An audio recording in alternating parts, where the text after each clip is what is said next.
বিষয়টা হচ্ছে যে 18 নম্বর ওয়ার্ডে যে গতকালকে রাত্রে যে ঝামেলাটা হয়েছিল সেটা সম্পূর্ণভাবে একটি বাড়ির পরিবার কেন্দ্রিক এবং আত্মীয়দের মধ্যে সেটা একটা বিষয় সম্পত্তি নিয়ে ঝামেলা হয়েছে, কিন্তু উদ্দেশ্য প্রণোদিতভাবে একজন আত্মীয়দের মধ্যে সদস্য সেটাকে রাজনৈতিক রং দেওয়ার চেষ্টা করছে।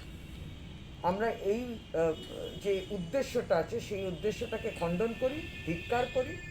রাজনীতির সঙ্গে গতকাল রাত্রির 18 নম্বর ওয়ার্ডে মনিরুদ্দিন স্ট্রিটে যে ঝামেলাটা হয়েছে তার কোনো সম্পর্ক নেই এবং এটা একটা সম্পূর্ণভাবে একটা বাড়ির ম্যাটার।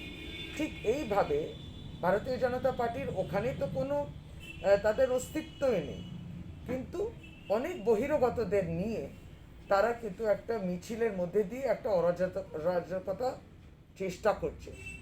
আবারও বলি, আইন শৃঙ্খলা এবং যে ঝামেলা বিষয়টা হয়েছে সম্পূর্ণভাবে পুলিশ দেখছে, এনকোয়ারি করছে এবং ইনভেস্টিগেশনটা চলছে।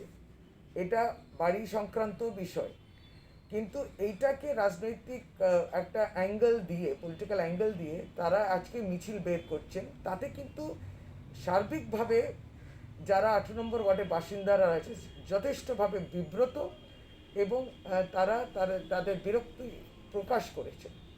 বিষয়টা আমরা নজরে রেখেছি।